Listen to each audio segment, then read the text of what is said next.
Hello, everybody, and welcome to another edition of the Enlightened podcast, episode 12. Maybe I have to recount because we were going to air an episode, and then my mic sucked, so we did not. Speaking of which, I'm just gonna check my audio input here. Oh, yep. Okay, cool. Oh, and then we lost our co-host. That's fine. That's fine, Jacob. Yeah, you just do your thing. I'm back. Okay. Your video cut out. Here. I'm live. We're back. So yeah, episode 12 or something. We were going to air another episode and then we didn't because my microphone sucked. So yeah, welcome back to episode 12 or something. Yeah, there's so many podcasts out there, Jacob, that are just like, they have their stuff together and they you know exactly what episode they know what episode it is. They have show notes. They know what they're talking about. Yeah. No, that's not us. How are you doing? Oh, this is my co-host Jacob. How are you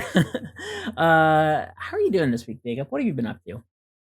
I'm good. I've been enjoying a little bit of fab, not too much. Mostly just kind of brewing up decks, figuring out where Fi goes, figuring out what to replace Belittle with and stuff like that, and just watch the calling and hanging out. What about yourself?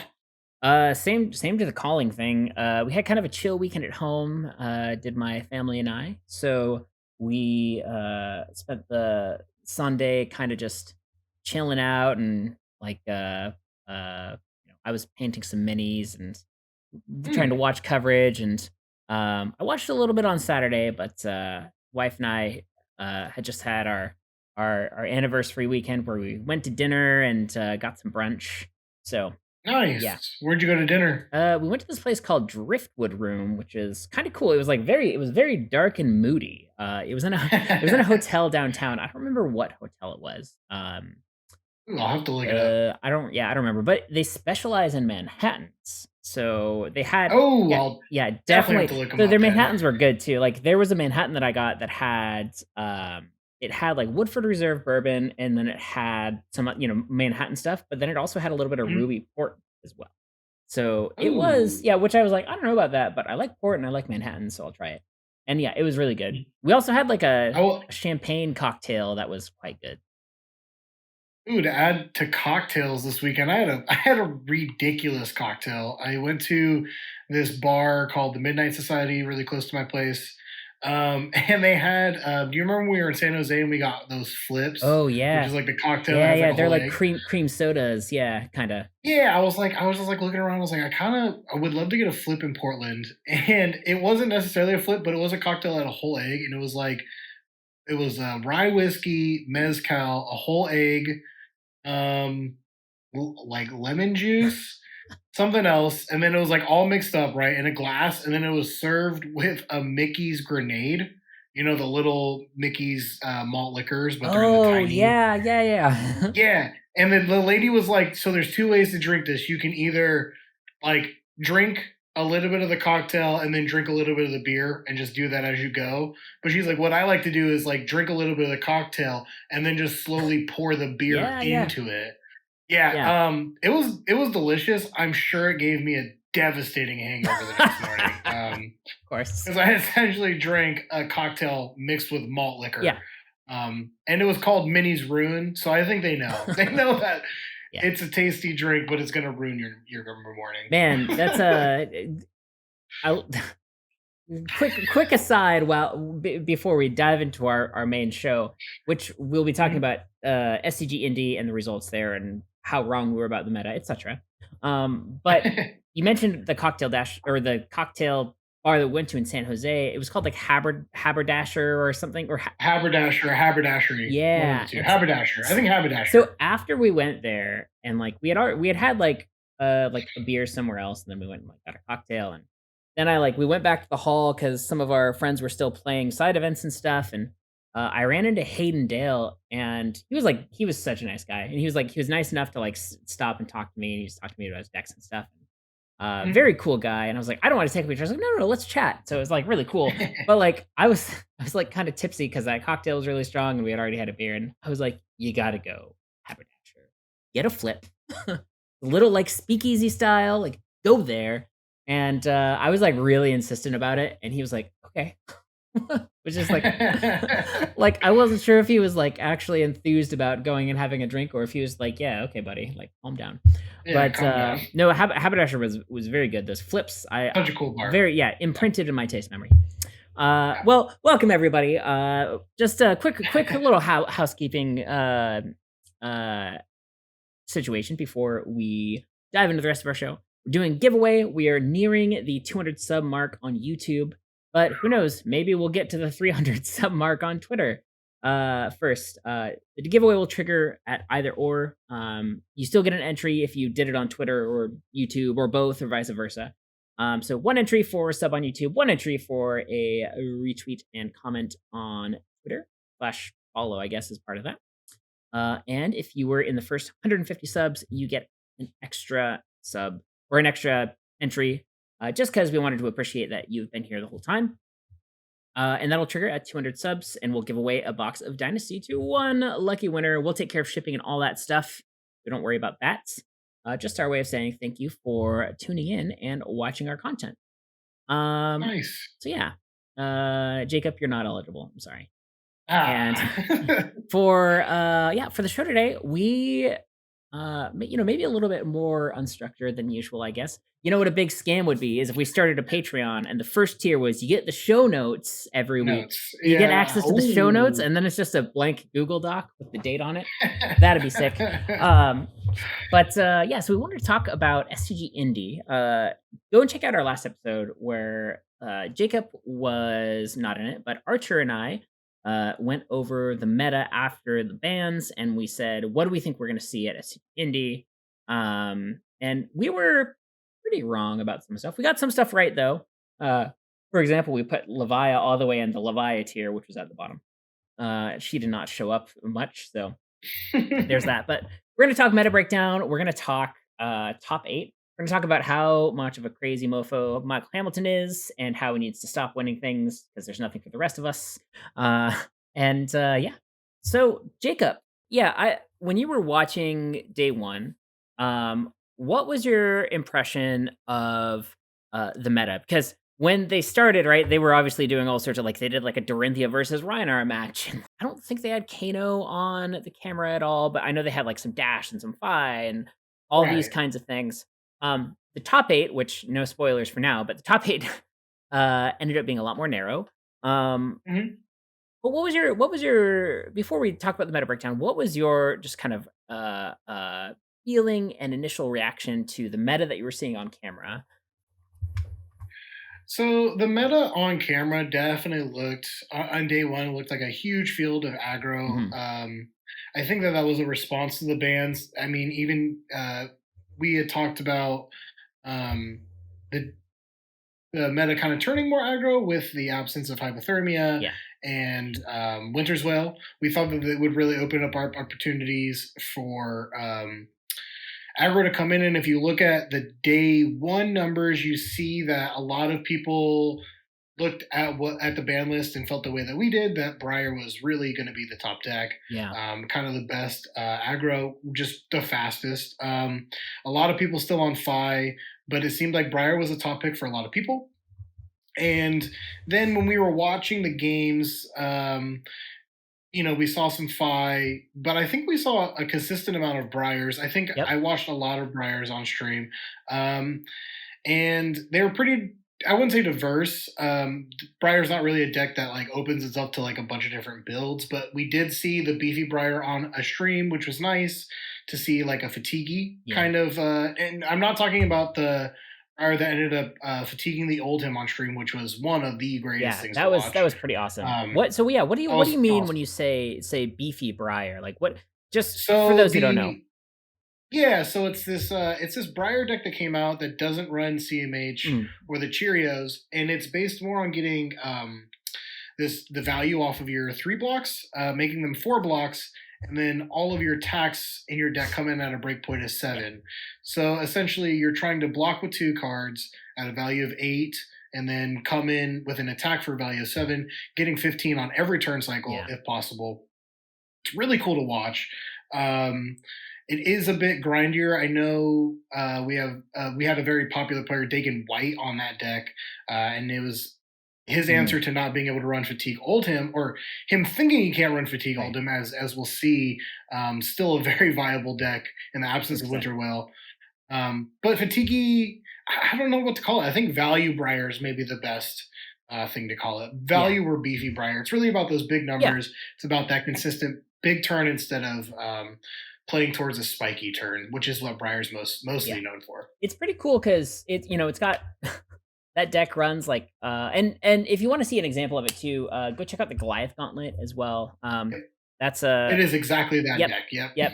As far as I know, that's kind of the most popularized version of it. Is yeah, like you Mhm. said, 3 for 7s, and then block 1 or 2 cards, coming with a 3 for 7, block again, and you just kind of get more value. And it's a cool idea because you're just maximizing your numbers and efficiency, right? Well, and to circle back where it's like I was talking about that Briar that fatigues old him on stream, Hmm. that's the same player. Nathan Yeah, Crawford, really showing he's one of, if not the best Briar player in the field right now. Um, Building the new Briar as well as having an excellent showing on stream, playing expertly with his rites of yeah. replenishment to fatigue out and old him, which was honestly one of my favorite things I watched all weekend. Yeah. No, Easily, same, easily. same. And like I had kind of the same, I had kind of the same sense as you did about the meta. So like I like going into it, we had thought it was gonna be hella aggro, right? Like we thought Icelander was Yes. gonna be there, but like a lot worse. And we thought like Oldhim is like maybe, but it's gonna be like a weird aggro-y, like we don't know how good Fatigue's gonna be. And I mean, yeah, so I mean, just going in, there so Briar was the most represented deck in day one, right? So 79 copies of Mhm. Briar, and then far behind that, I mean, in the grand scheme of things, 20 players, whatever, or almost 30 players, but Dromai was actually the second most played deck in day That one. And that deck should be good. It should be good. I don't know why it's not. The value in that deck is insane. It should be able to hold up against these more fatiguey matchups well, and these longer games, these Just grindier just games. you wait, Jacob, because you're gonna be disappointed when we talk about conversion rates here. So Phi was just behind Briar at 55 players. And then uh in order, Dash, Bravo, and each just losing a few players each time. Dash, Bravo, Dorinthia, uh going down about 10 players to 34. Lexi, Reinar right after that, 30 Oldhams, 26 Icelanders, 14 Vis, and then there's Katsu, Kano, Bolton, Arachne, Azalea, and Levia, all sub 10, um, which makes sense. So looking at this meta, like I was like, yes, okay, that makes sense. Briar like didn't lose anything unless you were on like the Little Minnow Briar. Um, Dromai, I'm kind of on the flip side of your coin where it's like I think that deck is very powerful, but I think that it's too soft to aggro, and we were going into an aggro field. Um, Yeah. or so we thought. Dash also makes sense. She didn't lose anything. She still has really powerful tools. Um, and then going into then with the rest, like Bravo is a reasonable choice, Dory is a reasonable choice. All these others are just like reasonable choices, right?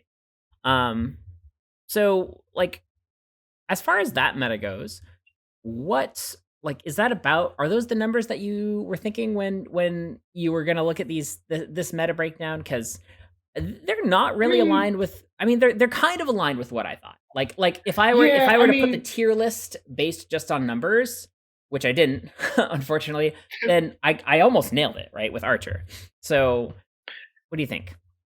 I feel like Briar being the most represented deck makes sense. Hmm. That 100% makes sense to me. I think Dromai being separate, second represented, also makes sense to me. And I think it boils down to, if it makes sense to me, it made sense to a lot of players. You gotta keep in mind, like, hundreds of people entered this calling. You know what I mean? Hmm. It's an open invite event. Some people are reading this meta through social media. It's like I don't have the time to Yeah. play every single matchup to completely understand, the nuances that the bands brought. I was going on gut feeling, and I think a lot of the player base did the same thing, Yeah. right? A lot of them were like, okay, these bans being gone means Briar has a little bit of game. It means that one of the biggest problems for Dromai should be alleviated. Um, and like as far as like Dromai not converting, I feel like it's just a matter of her not being able to get through Swiss. Because you're right, if it's a very diverse aggro field and you're not really seeing those control-y type decks until day two, and you don't break through Swiss, you're gonna have a very hard Yeah. time. And I think Icelander was a little lower than I thought she would Hmm. be. I still think that should have been a bit of a higher number. And Oldham was definitely lower than I thought it was going to be. Really. Yeah. I mean, so I thought Oldham was gonna fall off a lot more, honestly. So like, Oh, really? yeah, like I just think that even if he still has the tools to be like okay, I Mhm. thought Bravo was gonna be the better Guardian, just straight up, because he's just more disruptive, but he can kind of do the fatigue thing. I think his numbers are too fair. Yeah, that could Oldham be. has better numbers. Yeah, Oldham has better numbers than, and I think it just boils down to that. I think Bravo is just playing a bit too fair yeah, in a world sure, sure. of the fab that we're in. The disruption's good, but the disruption's only good if it hits, right? Yeah, and not just hits, right? It's like Has to hit its yeah, breakpoint. it's Has it's to hit that the floor. Yeah. crush, right? Yeah, so Yeah. Exactly. that's a really good point, and a lot of people are packing like sync blows and like unmovables and stuff, so that just makes Bravo kind of innately worse. And like this makes sense to me, like when you look at this, but like let's go through the conversions first. So Yeah. ice, so Icelander highest, and this is when I list these, it's by conversion rate. So Lysander conversion's yeah, crazy. Icelander, 50% of the players made it to day two, which is insane for a conversion rate to day two. Right. Azalea is the second highest at 40, but there were only 5 players on her to start with, so that makes sense. And there was an Azalea player that was 9-0 or 8-0 at one point. Mhm. Holy shit. Yeah, which you can catch on the Mansense stream for those who are wondering. Oldham at 40% with 9 players. And then Briar at 34%, Fi at 26%, and then Lexi, Dromai, Katsu, etc., etc. I won't list them all. But I mean, just some notable ones kind of near the bottom. Reinar, 6.7%, right? So 30 down to 2. Bravo, from 42 players down to 1 player making day God. 2, which like, oh man, that's yes, it's savage, right? No Levias or Arachnes on day 2. 1 Kano out of 7 made day 2. 1 Bolton out of 7 made day 2. Dash only had a 6 out of 46, so that's a 13% conversion rate, which is pretty gnarly, right? So like this, the reason this makes sense to me. So Icelander gets nerfed, Oldham gets nerfed, and everybody says, "Oh well, Briar's." Oh, and Fi gets nerfed as well, right? And everybody says, "Oh well, Briar is obviously the best deck." And if Briar is the best deck, like what decks beat Briar? Oldham, before the before the bans, Oldham and Icelander. And then you have to Mhm. say, okay, well, like, did the bans make the matchup so unfavorable that did the bans make the matchup so unfavorable that she can now have a favorable game into those players, and she can avoid like getting fatigued, and she can, she doesn't have to do any like crazy stuff to win those games. I don't think they did. I think Icelander is still really hard. Like hypothermia was like that was good against Briar, but like it wasn't as good against Briar as it was against Fire, Katu, or something, right? Mhm. And Oldham still like he's still like, or he can. Some of these lists were not. But he can still truck. He can still do endless winter pummel and like CNC pummel, and he can still he still come in for 10 dominate. He still blocks really well. So like I don't Yeah. think anything got easier for Briar, which makes sense. Like that, it makes sense to me that we saw kind of a lower conversion rate for her.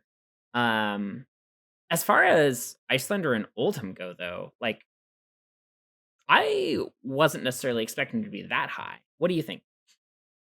So I think that this day two conversion is pretty clear example of two things. One, all three of those top decks farm aggro. Oh, yeah. They absolutely just wreck that matchup, and by that I mean not specifically just Briar, but you're talking your dashes, your Fies, your Dories. The top three decks there will just eat those decks. It doesn't even matter. Yeah. Um, then the second thing we're seeing is that most of the best players in this game, quite honestly, were playing Icelander and Oldhim. Yep. They stayed on those decks. They clearly saw the value and consistency in those decks and stayed on them. So when we look at the high conversion for those decks, we also need to keep in mind that in an open invite tournament, again, the best players picking the best decks will do way better. Yeah. Obviously, nobody who picked Azalea is, probably weekly known as like one of the best players, but those Azaleas getting through is an example of the fact that Azalea is very on the precipice. I think she has a hard time once she gets past the aggro field to close out into the Oldhams and Yeah, yeah, yeah. Icelanders, but it will easily just farm an aggro field. So if like those Azaleas went 7 matches of Fies and Briars and Dashes, Yep. they had a great day Yep. one. Um, and then the Briars that we see there again makes sense. I think it is the premier aggro deck. I would stand by that. You could get 1 or 2 turns of 21 damage, and that's just above what Yep. any other deck can do that consistently. Um, but it's still, it's the rune bait thing. It's still that kind of 50-50, especially if you're not a good Yeah. player and you're really playing to those bigger turns and understanding the value of the variability of Briar. And I might be mistaken. I didn't look at a lot of Briar lists, but I'm curious as to how many were running Sonata and how many are Yeah. running things like Tome of the Arknight and lean into the more I would consider high rolly aspects Mhm. of Briar, and which ones went for the more consistent 0 for 3 blocks, or excuse me, the blue 3 blocks, Yeah. and really just going for a more consistent game plan. Yeah, I So agree on that point, and, like, you had mentioned earlier that what you were impressed with, and the same for me, what I was impressed with was seeing, uh Briars have a really good plan into fatigue. So like Tarek Patel, who was the only top eight Bravo or top eight Briar player, he was running evergreens. I think he was. I don't know if he was running blues, but he was at least running the reds, and he probably the oh, blues. But that says, what is this? Do After you wanna tell everyone what the top 8 was, before we go ahead and dive into this well, list? Because I think it's significant to talk about yeah, yeah, yeah. the Briar list and what it was up against in the top 8. Yeah, yeah, sure. That's a good point. Sure, sure. So the Yeah. top eight was ooh, let me pull it up actually. Oh, it's hilarious. Um Yeah, no, It was yeah, crazy. yeah, so there were 2 I think there were 2 I think you were right, I think there were 2 Icelanders and 5 Oldhams and 1 Briar. So yeah, the point being that, like, ice was still the ice decks were still there, right? Like, everybody was like, "Oh, I've thought out the meta, like, winter is over." Winter is here. It's, To uh, say. it's like in Game of Thrones, you go into the north and it's like, "Oh, is this winter?" And then it actually turns into winter and you're just super cold. Anyway, so yeah, the big time ice meta, and there was 1 Briar, just 1 Briar, but, yeah, like we were alluding to earlier, the Briars that did well, for example, Tarek Patel, in his top 8 deck list. He was running Red Evergreens, which is a 3 for 7 that says when you play it from Arsenal, put it on the bottom of your deck when the combat chain closes, I believe. And I think the blue says the same thing, only it's a 3 for 5. So he had a plan to just continue to have. I hesitate to use the word gas because those cards aren't very good in a vacuum, but like he continued to have powerful attacks, and so that he didn't have to he didn't have to have any crazy cards like Remembrance or anything like that. And then there's also another kind of variation of this, where the player ran Rites of Replenishment, and I believe that the loop was you just have to have like a blue and um a Or diffuse. and something and something to fuse, exactly. So, when you play it and you fuse it, you can get an attack action card and put it on the bottom of your deck. So you just kind of loop these 2, Rites of Replenishments, over and over, and so the Oldhim is always having to block 6, um, and you don't, like, have to feel as bad about blocking with some cards because you can just get it back. And I think that's really smart, and then, like you said, Jacob, like, we saw a Briar fatigue an Oldhim on stream, which is something I had never seen before. And yeah, I mean, so knowing this top 8 or approximately what this top 8 was, uh, and then looking at all these meta conversions and stuff, how far off was this from what we thought we were gonna see? And does this all make sense Oh to my you, god, or is this just like so far end off, times? so far off. Like I thought that we were seeing, and I think to a certain extent, I think what we thought is what LSS wanted. They wanted a meta that they don't want to dwarf these. No pun intended. They didn't want to dwarf these ice decks. Really wanted to give aggro a bit of a shot, and they thought taking away belittle would help that, so that they wouldn't just get blown out. Yeah. And I think that a world with, I don't know. Now I'm not sure. Now I'm like, just bring belittle back. You know, like I feel like there is something to look at in this game now where they should be looking at the ban list and things they can take off of it. I think the ice is really showing its oppressiveness, and it's. Mhm. I saw one person this morning suggest, it seemed genius to me, and I'm pretty sure it was Hamish from Push the Point, but I think he suggested unbanning Skeleton. Yeah. And I was like, oh shit, you unban Skeleton. We actually have a problem on our hands because now we do have a deck that can insta police Yeah. the ice decks. Like, oh, cool, you want to play this value game? I'll play the value Yeah. game. I'll Yeah, block yeah. everything. I'll eat your arcane, and I'll sit here on 30 rune chance, and then I'll just ruin your day in 2 cards. Yeah. Um, it's still hard to do. It's still a matter of gameplay, and I think not. You know, I think that that might be the one of the most interesting things LSS could do here is starting to look at some of these cards that have been pushed aside because they were overrate, and then kind of seeing what they have as game into ice. And I think one of the best answers is decks that can go for the long game with the ice decks Yeah. and do something more important in the end game. Because right now, both the ice decks want to push to the second cycle, push the third cycle, hope that you're not as good as them. Yeah. That's the main thing. Like all of these ice decks are farming players that don't know how to set up a second cycle, don't know how to set up a third Sure. cycle. And then you just get there, and it doesn't matter the decisions you're making. You're making decisions with 3 blues and a single red, and you're fi, and you're fucked. Yeah. Um, Yeah, exactly. you know what I mean? Like I think that that's where the ice decks really prey, and that's what I'm saying. The better players pick the ice decks because they know, hey, if this game goes longer and we're making more decisions, you're gonna mess up more decisions than I'm gonna mess up, and I'm gonna win this game. Yep. And I think if we had a deck that has an end game like, oh, I just have to pitch stack these 3 cards, not even next to each other, just these 3 cards. And then when we get to that second cycle, Ice doesn't have as good of a game plan Yeah. into what I'm trying to do. I mean, I think yeah. Known Rune Blade stan Hamish makes a suggestion to make Rune Blades better. Yeah, so I think so I personally the the OTK Viscerai. Mhm. I think that Viscerai with Skeleta in Classic Constructed was probably fine. But I mean, It's no it way. it I think that the problem that I had with it was that it was like it didn't have to choose whether to be good against control or to be good against aggro. Mhm. Like because aggro, or because if you're playing against aggro, you could play the tempo plan and you didn't have to stack rune chance, and you could pretty easily sideboard for it.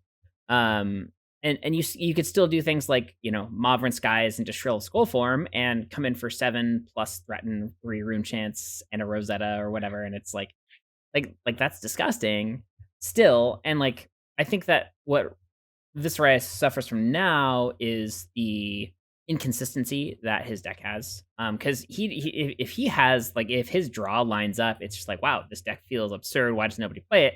But then you play it and you get a brick hand, right? And you're like, oh well, this sucks. And I think that Skeleta kind of just, I think it just, I think it just made the deck a little bit too consistent. And the fact that it blocked for 2 or 3 over the course of a game is like pretty good. So I don't know if I agree with that, but I do wish that there was another way to take this down without banning Skeleta, because I think it's really unique, and I think that I would like to see something like that. Um, as far as addressing the second cycle deck in the room, um, I don't know the answers. I wish I was smarter. Um, I think, and this is something that Brendan Patrick says all the time on the Arsenal Pass podcast, but he's actually joked that it's like a podcast slogan now.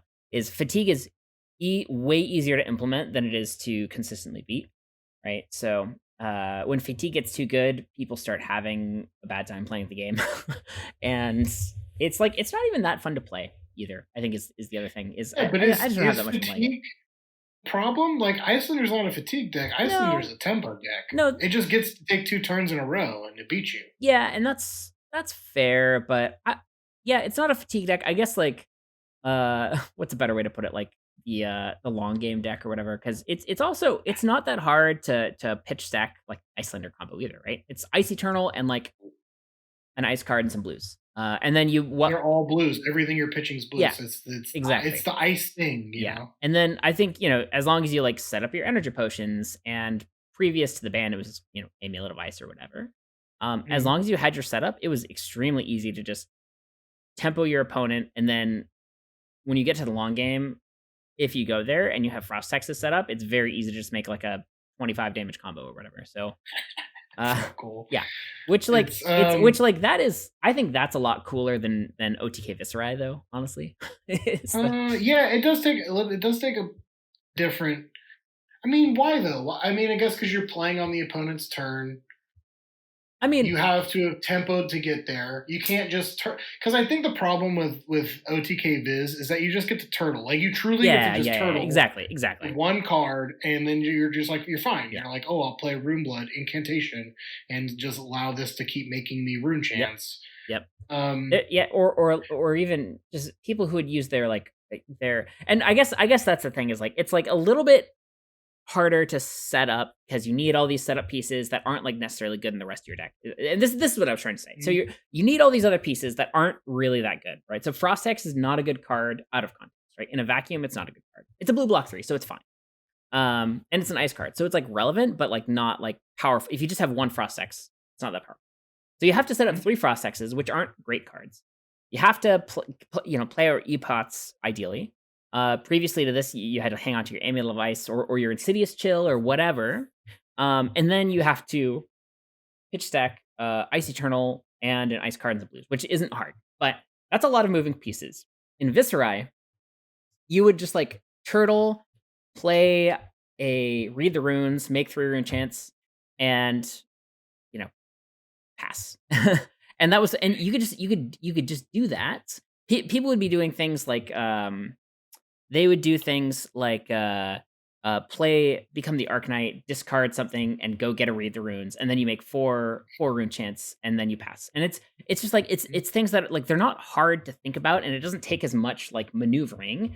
And then eventually yeah, you're like, oh cool, I have like 30 rune chants. Now I'm gonna play Sonata or crack Skeleton and play Sonata for X equals a billion. And but doesn't that deck just get fucking wrecked by Fi?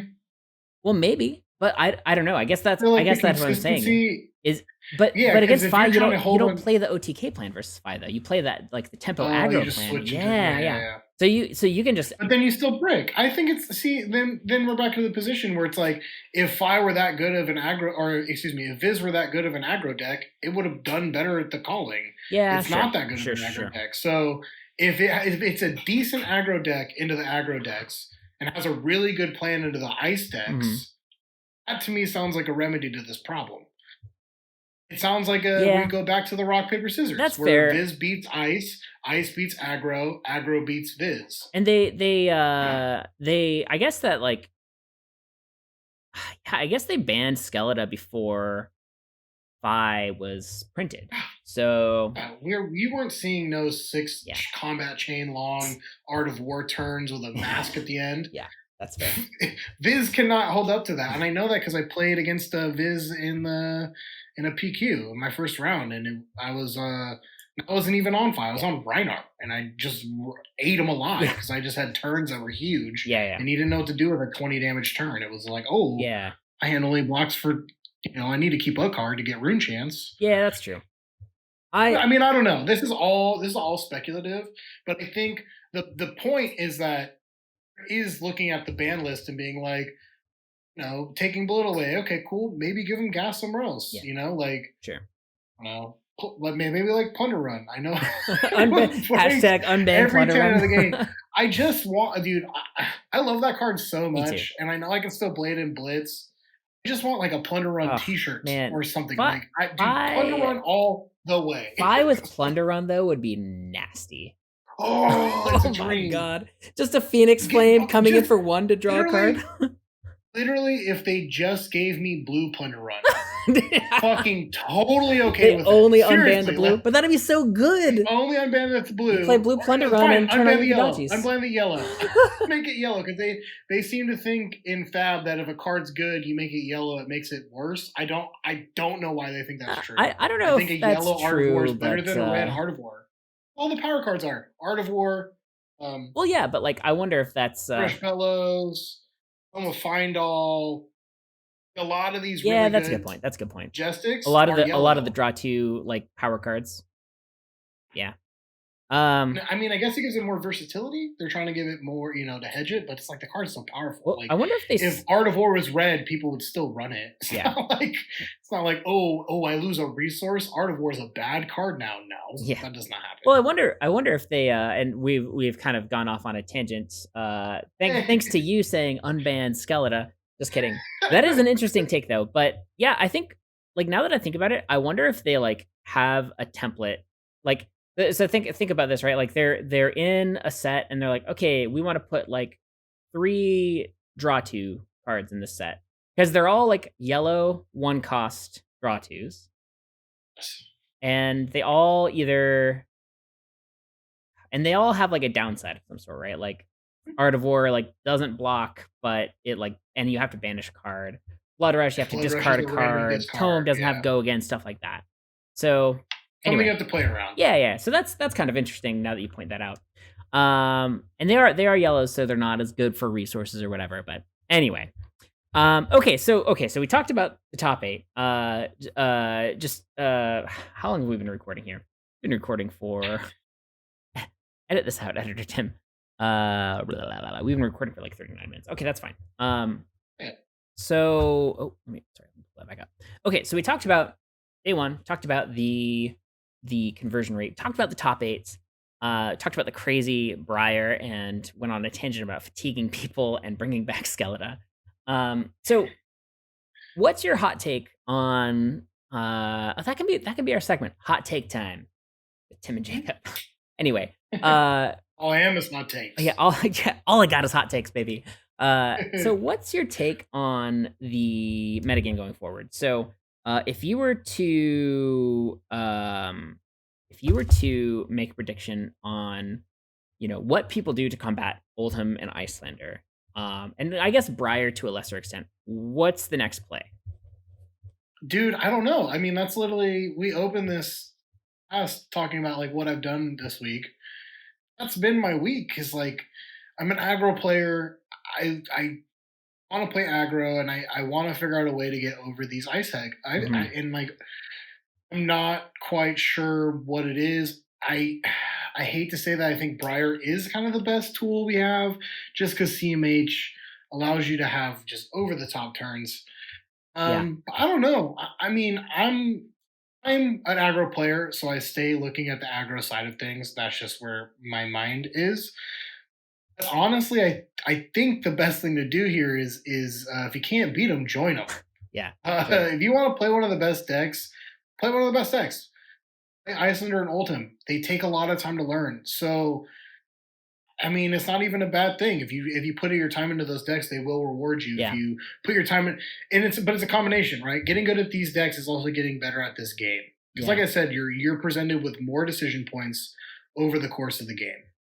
yeah. Love to try out Dash. I wonder if Dash has the gas, pun intended, to go to these ice decks. But I mean, based on the calling, no one could find Yeah. that list. Well, I Um, that's something we actually didn't talk about is like people were kind of high on Dash going into this calling. Like it was all over social media. I think Matt Rogers was on Dash.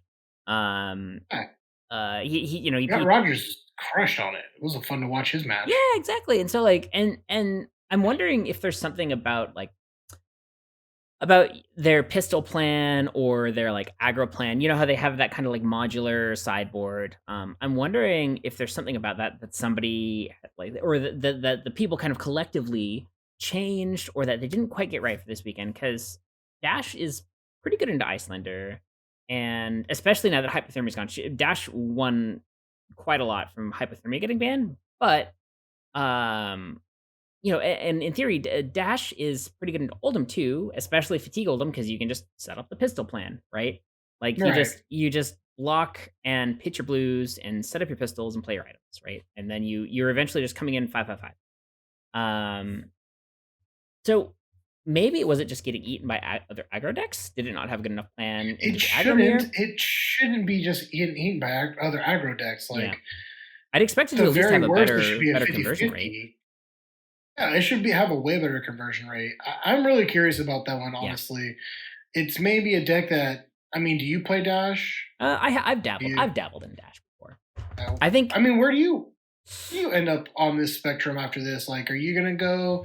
Because I know you kind of float around and yeah. try to just feel out what's going on. But like, where do you see yourself ending up? Like, are we staying on Rhinar? I know that's kind of been our thing as a podcast, Well, and I mean, yeah. I still love that deck. And if Ice becomes more represented, I like my Green Boy even Yeah. more. Yeah, yeah. The Ice Center matchup's hard, but I'm okay to try to just spend time figuring out that one matchup and feeling good about the rest of my I matchups. still have no You idea know. why people keep telling me that Icelander is so hard.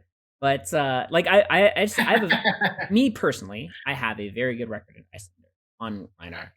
I don't know, and, like, that's the thing is, like, I'm not even, like, the most, like, winningest Rhinar player in our, like, Portland community. Like, Nathan won 3 Pro Quests on Rhinar, but he has always been like, "Nope, Icelander matchup sucks." And I'm like, "I don't know what we're doing differently." Like, it could just be that, like, he doesn't run club or something. But, yeah, I think if Ultimate Icelander end up being the most popular decks, like, if I were to go to a calling tomorrow and I thought that people were gonna stay on Icelander and Oldhim, um, or that if I thought rather that Icelander Oldham's stock was going to rise and that there were going to be more than there were even at the indie calling, um, and I had a decent plan into the aggro decks, I'd feel comfortable playing Rhinar. I think Rhinar is very good into Icelander. I think Rhinar's I think there are things you can do if you know Oldhim is on fatigue, to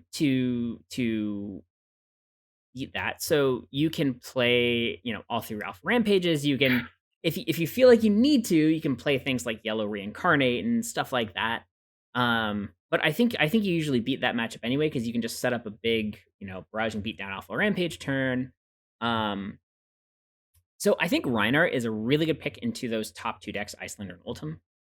But it does struggle with Briar and it struggles with Fi. I feel like I have a better win rate into Briar than I do into Fi, but Yeah, yeah, I mean it's hard. they're both hard matchups. So if those decks remain present along with the other two, then I think it'd be risky to bring Rhinar, but also understandable because you can high roll aggro if you build your deck that way. You can try to do like the mid range like trade damage plan, but that's also just very dicey.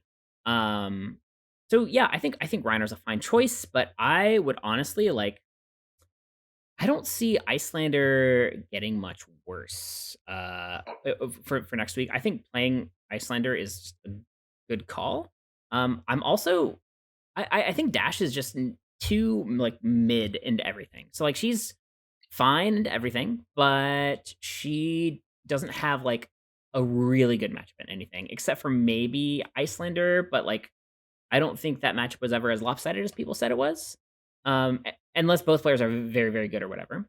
Well, Um, that's a very good point. I actually don't see any Dash matchups as being like, oh, like mhm. free wins. Yeah. And all the other decks we've named, they do have free wins. And that's funny too, because you're talking about Rhinar. No free wins for Rhinar either. Like I can't think of. I Mhm. mean, yeah, I can't think of a single deck where it's like I sit down and go, "Oh, this is a free win Yep. right now." I feel so But when if when I'm I'm on Pi, I do feel Ryanair, more I way. feel like not I and I would never say free win because I'm not Yeah, that good at this game, but I would say I would say that I feel very confident going into Ultimate Icelander on Rhinar. And so that's why, like, and we talked about this extensively, right? Like that's why the last PQ season I took Rhinar, and then when I didn't face those decks, I had a bad time.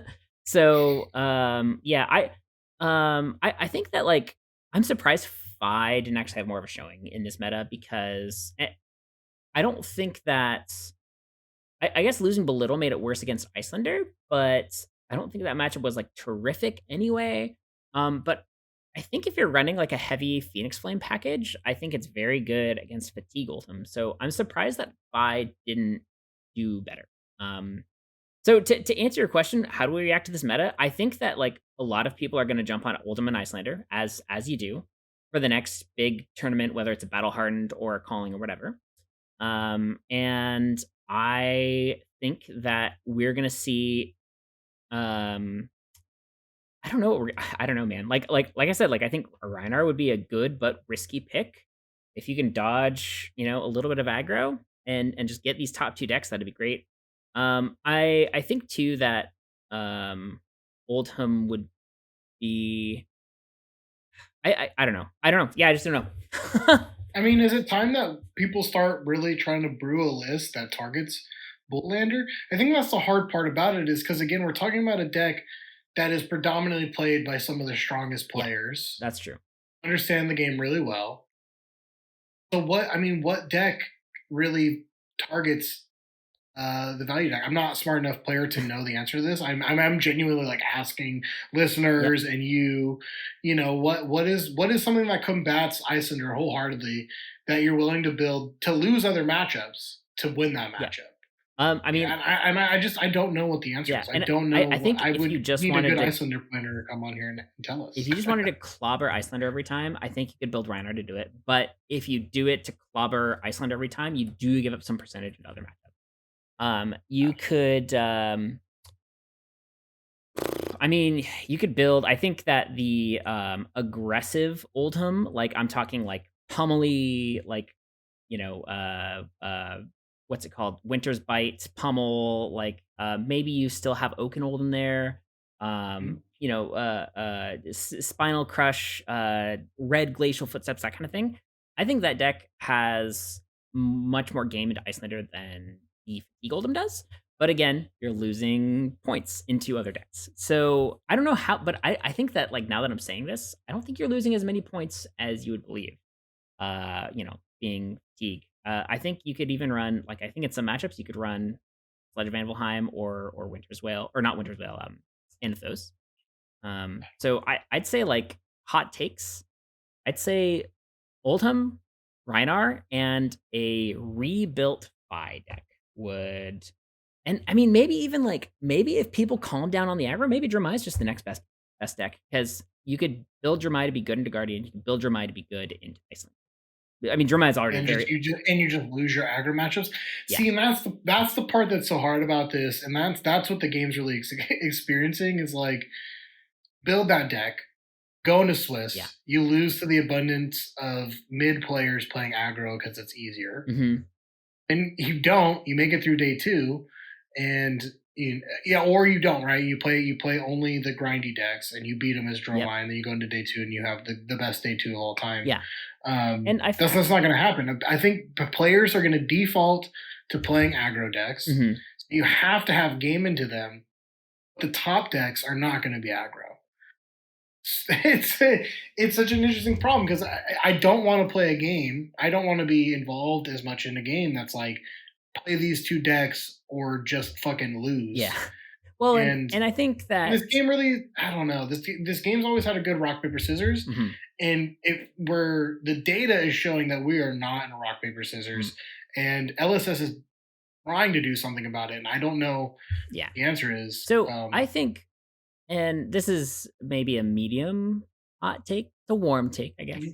I think that LSS did a fine job with the bans, and I think Yeah, that what people did was just assume that the deck that didn't lose anything was the best deck.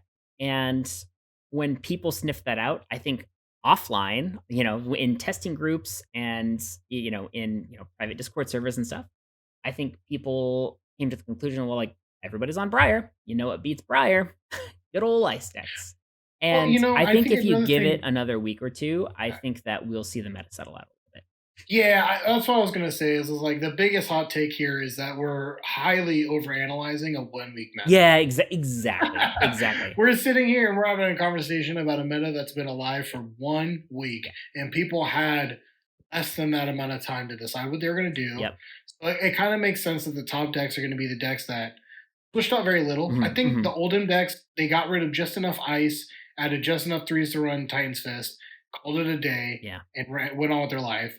We saw Michael just drop yeah, the 6 cards he had to, pop in 6 really good replacements, and just go about his day. And those are quick fixes. Those aren't long term optimized decks. yeah, So I think, yeah, I think it's just time to brew and get in the kitchen and yeah. maybe find something. I'm speaking to you as a team member. Maybe it's time for us to really put our nose to the Oh grindstone yeah, and figure this out. yeah. 100%.